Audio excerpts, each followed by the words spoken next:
Yeah, so I think that y- the prospective employees ought to be paid to go to a job interview. I mean, I'm surprised that that's not the case in this society right now. I mean, if you're gonna waste your time going to a go into an office or some place wherever it is that you applied for, and then they're they interview you and ask you all kinds of ball busting questions, and then at the end they say, "Oh, we'll call you, maybe, or we'll keep you on file." Well, what did you just do? Right? You just wasted your damn time, right? I mean, like if you got to go cross town traffic and all that, you know, waste your time, jump through their hoops, and for what? For the privilege of jumping through more hoops, you know. And you have to keep in mind, right? The most of these jobs, they're just dead end treadmill jobs, right? They're not even careers, unless you're so pathetic that you think of them as careers. Like you know, and then you got to have a resume, or actually you got to have a novel. You got to write a novel about your whole life. I remember years ago, I went to this job interview, and they asked me where I went to primary school, grade one, grade two, and all that crap. I mean, is that relevant? No, they're just busting balls, right? So you're jumping through hoops for what? For the privilege of jumping through even more hoops if you get hired. I mean, I don't know which is worse, right? Not getting hired or getting hired. Uh, it's like most of these jobs are not even, like I said, they're not career, dream jobs, right? It's not like, oh boy, it's not like that, right? I remember reading a book about, it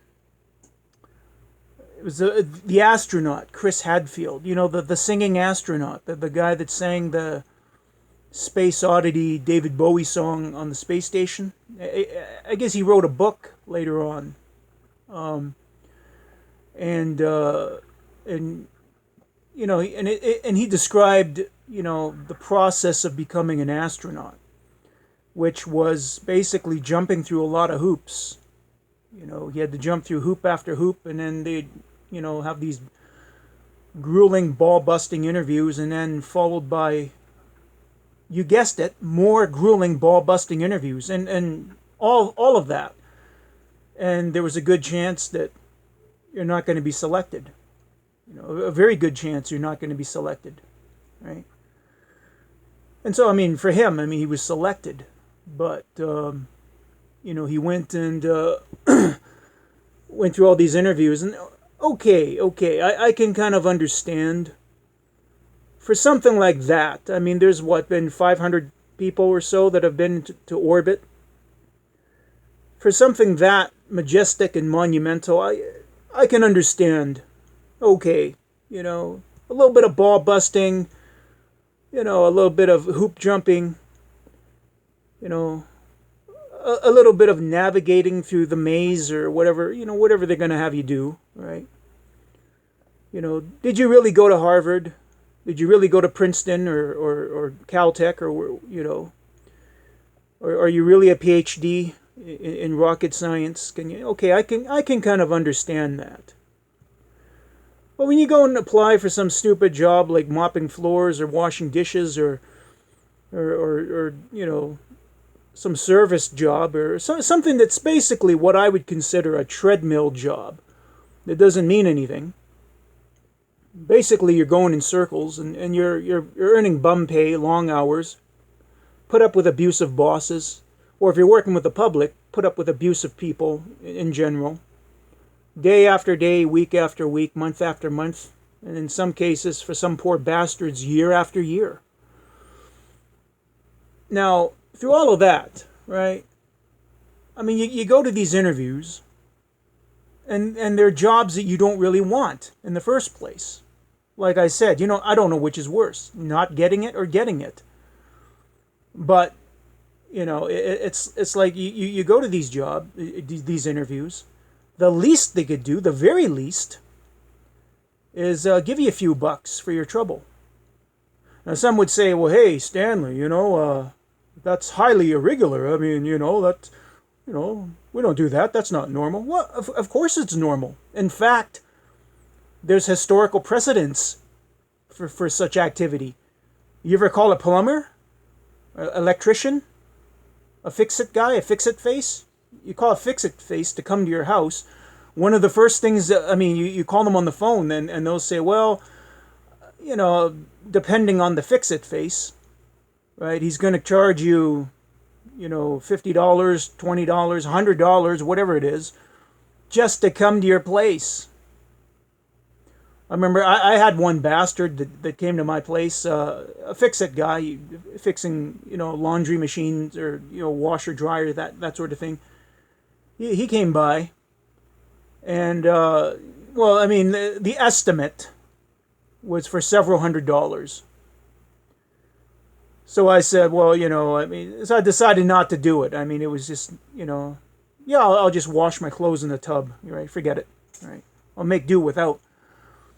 But he wanted $80 just to come, and he didn't even bring his tools in. There were no tools. He didn't bring his tools in. He just took a look, visually, barely. I don't think he even really took a look. And then, of course, whenever you go to a mechanic, right, or any type of technician, and they'll give you all kinds of technical mumble jumble, they knowing full well that you don't understand what the fuck they're talking about, right? And they're going to say, well, okay, it's going to cost this much, it's going to cost that much. You're going to need a new, and they're going to start talking techno-knees, right? Well, you're going to need a new 12AX7. You're going to reconvert that into EO34, and then reconvert that into 6L6 quantumlizer unit, and then reconvert that into 6L6 flux capacitor, fluctuator unit, and I don't know what the hell they're talking about. I'm at the mercy of my own ignorance on matters such as these, and I'm at the mercy of their greed, and their so-called knowledge. I mean, maybe they're making it up. I don't know. I mean, I think they are. You go to any lube place, Quickie Lube, and you go to any of these quick oil change places, and you go in for a $20 oil job, and they sell you $500 worth of crap, right? And so, anyways, there is great precedence for this. You should get paid for a job interview. Why? Because when a plumber comes to your place, you're basically doing a job interview on him, but he's charging you for it. He's charging you. One time I had that guy came along, a fix-it face, $80 he wanted. Well, I talked him down to $70. I guess I'm not a very good haggler, but $70 paid out of my own pocket. I should have just not paid. See what happens. I don't know if you don't pay. What do they do? I don't know. I mean, do they call the cops on you? Do they what? Is it like a loan shark type of thing? They got guys that come and collect. I don't know. But maybe I shouldn't have even paid. It was just unconscionable ball busting. But that is a job interview, and they are getting paid for it. So it's not like I'm making all this up and saying, hey, you go and apply to any place, McDonald's, or you go to apply to some place to wash dishes or to mop floors or whatever it is, right? And they're going to charge you, or they should pay you, rather. They should pay you. I mean, I'm not a greedy guy. I'd say about $100 probably is not asking too much, and they could write it off. It's a business write-off. Maybe that's what they should do. have a little business write-off, write off that as a business expense, you know. Interview 10 people. That's $1,000. That's $1,000 they're writing off. Everybody wins, right? But I think they should pay you for a job interview. You go there, you basically pull your pants down, bend over, and get humiliated. They drag you over the coals, right? And then they'll say, well, we'll keep you on file. Don't call us, we'll call you, type of thing, right? And type of bullshit. Well, I would say just pay me a few bucks, right? And by a few bucks, I mean at least $100. I'm not that greedy. I'll settle for 50, right? But I mean, any of these places, I mean, they should pay you. They should pay you for a job interview. I mean, because you're working already. You go there, and the other thing too, right? They always ask dumb questions. Why do you want to work here? Why do I want to work here? I don't know, because my wallet's fat. What do you think? Why do you think I want? I mean, it's a job. I need cash. I got bills. So forced me at gunpoint to participate in this. Capitalist death state. Consumer products. Bullshit society. Why do you think I want to work here? I mean, they ask you dumb. I mean, if you went up to a hooker and you asked her, well, hey, why do you want to service me?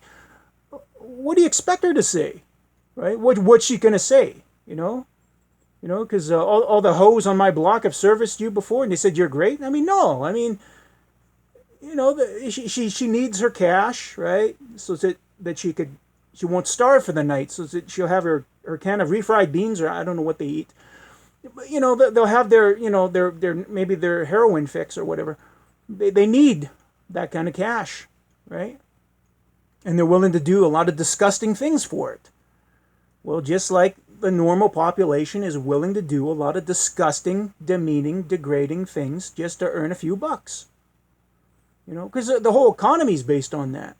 So, basically, I would say the very least you could do as a show of decency, as a show of good faith, good decency, and just just good moral decency. Give a few bucks, and I would urge all employers to do that, but I think maybe there ought to be laws that say, okay, that's a business write-off now. You had to pay prospective employees, a prospective employee. Just you interview them, you ask them all kinds of stupid questions, all kinds of dumb wacka ding dong questions, and then, at least at the very end, give them a few bucks. Give them a few bucks, so that it's not a complete waste of time. And hey, maybe the employer or the employee can waive that fee if he gets hired, right? Well, I think that's a great idea. I don't think it's too radical. I mean, maybe it happens already. Maybe in some countries, I don't know. Maybe in the so-called left-wing liberal pinko Scandinavian countries, they do that already. I don't know. In fact, I'm not really sure if they're really progressive over there. I mean, maybe it's the same as here, but I think every country should start doing that. Give a few bucks for the job interview. If you're not going to hire the guy, just give him a few bucks on his way. Save face. So everybody's happy. Well, that's all I got to say about that.